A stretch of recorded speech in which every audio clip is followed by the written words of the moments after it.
Stocks மஹாட் சேனலுக்கு வரவேற்கிறோம். இன்று பங்குச் சந்தையில் முக்கியமான செய்திகளை பார்ப்போம். சென்செக்ஸ் 759.49 புள்ளிகள் உயர்ந்து 73,327.94 புள்ளிகளிலும், நிஃப்டி 203 புள்ளிகள் உயர்ந்து 22,097.50 புள்ளிகளிலும் முடிவடைந்தன. சுமார் 1383 பங்குகள் ஏற்றம் கண்டன, 1217 பங்குகள் சரிந்தன, 75 பங்குகள் மாற்றமின்றி இருந்தன. Top 5 gainers: Wipro, ONGC, HCL Tech, Infosys and HDFC Bank. Top 5 losers: HDFC Life, Bajaj finance, Bajaj Finserv, Hindalco and Eicher motors. அடுத்து தனிப்பட்ட பங்குகள் குறித்த முக்கியமான செய்திகளை பார்ப்போம்.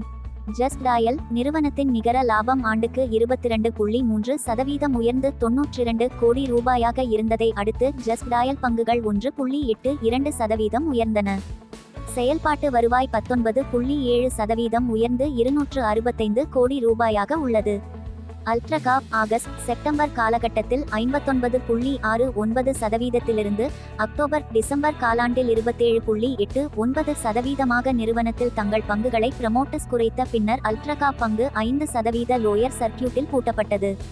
ஈவோக் ரெமடிஸ் BSE பட்டியலிடப்பட்ட SME நிறுவனமான ஈவோக் ரெமடிஸ் பங்குகள் 16% சரிந்தன. ப்ரமோட்டர்ஸ் நிறுவனத்தில் தங்கள் பங்குகளில் 72% விற்ற பிறகு இந்த வீழ்ச்சி ஏற்பட்டது. லூபன் உயர் இரத்த அழுத்த மருந்தை சந்தைப்படுத்த அமெரிக்க FDA-லிருந்து நிறுவனம் ஒப்புதல் பெற்ற பிறகு 1% உயர்ந்தன. இந்த மருந்து நிறுவனத்தின் பிதாம்பூர் ஆலையில் தயாரிக்கப்படும். கோடி டெக்னோலாப் சமீபத்தில் பட்டியலிடப்பட்ட SME நிறுவனம் 30 கோடி ரூபாய் மதிப்புள்ள ஏற்றுமதி ஆர்டரை வென்ற பிறகு 5% அப்பர் சார்க்கட்டில் பூட்டப்பட்டது. IRFC இந்த துறையில் அரசாங்கத்தின் கவனம், புதிய மூலதன உட்செலுத்துதல் மற்றும் டிசம்பர் காலாண்டில் வலுவான எதிர்பார்ப்பு ஆகியவற்றின் பின்னணியில் IRFC-இன் பங்குகள் 16% உயர்ந்து சாதனையை எட்டின. இந்த பங்கு ஒரு வருடத்தில் கிட்டத்தட்ட 300% உயர்ந்துள்ளது.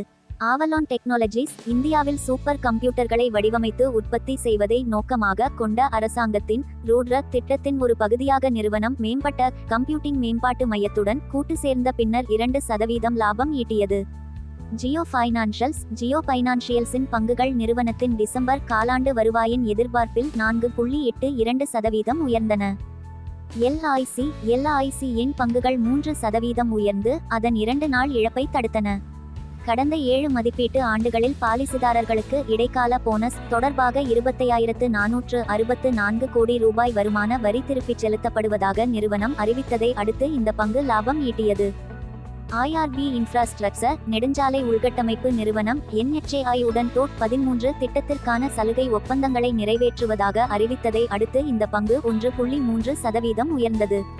ஜோதி CNC ஆட்டோமேஷன் ஜனவரி 16ஆம் தேதி பங்குச் சந்தைகளில் ஒரு நல்ல தொடக்கத்தை உருவாக்க வாய்ப்புள்ளது. IPO விலைக்கு 15 முதல் 18 வரை % பிரீமியத்தில் பங்கு பட்டியலிடப்படும் என்று ஆய்வாளர்கள் எதிர்பார்க்கிறார்கள். ஆவன்யூ சூப்பர்மார்ட்ஸ் மார்ட் சில்லறை சங்கிலியை இயக்கும் ஆவன்யூ சூப்பர் மார்ட்ஸ் அதன் Q3 வருவாயால் முதலீட்டாளர்களை ஈர்க்க தவறிவிட்டது.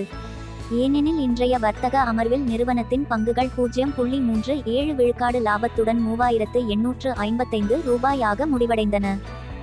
மான் இண்டஸ்ட்ரீஸ் 400 கோடி ரூபாய் மதிப்புள்ள ஆர்டரை பெற்றதாக நிறுவனம் பங்குச் சந்தை தாக்கல் செய்ததில் கூறியதை அடுத்து பங்குகள் 12 விழுக்காடு உயர்ந்து 52 வார உச்சத்தை எட்டின. பிடலாய்ட் தோல் பதனிடும் தொழிலில் ஆராய்ச்சி மற்றும் மேம்பாடு மற்றும் உலகளாவிய சந்தைப்படுத்துதலை நடத்தும் இத்தாலிய நிறுவனமான சின் பயோசுடன் தொழில்துறைகள் கூட்டு சேர்ந்துள்ளன. பங்குகள் 1 விழுக்காடு உயர்வு. டாடா கன்சியூமர் சுமார் 1 விழுக்காடு சரிந்துள்ளது. காபிட்டல் ஃபுட்டில் 100 விழுக்காடு பங்குகளை 5,100 ரூபாய் கோடிக்கும், ஒகானக் இந்தியா 1,900 ரூபாய் கோடிக்கும் வாங்க FMCG நிறுவனம் ஒப்புக்கொண்டுள்ளது. மனோரமா இண்டஸ்ட்ரீஸ் நிறுவனத்தின் ஈக்விட்டி பங்குகளை தலா 10 ரூபாய் முகமதிப்புடன் 5 ஈக்விட்டி பங்குகளாக பிரிக்க இயக்குநர்கள் குழு ஒப்புதல் அளித்துள்ளது. இந்த பங்கு 5.87 விழுக்காடு குறைந்து 2,040 ரூபாயாக உள்ளது. நாய்கா சொத்து மேலாண்மை நிறுவனமான லெக்ஸ்டேல் இன்டர்நேஷனல் நாய்காவின் தாய் நிறுவனமான FSN இ-காமர்ஸ் வெஞ்சர்ஸ் நிறுவனத்தின் சுமார் 2.62 கோடி பங்குகளை திறந்த சந்தை பரிவர்த்தனைகளில் 495.4 கோடி ரூபாய்க்கு ஒரு பங்குக்கு சராசரியாக 188.83 ரூபாய்க்கு விற்றுள்ளது. வீடியோவை பார்த்ததற்கு நன்றி. நாளை சந்தை செய்திகளுடன் மற்றொரு வீடியோவுடன் பார்ப்போம். வணக்கம்.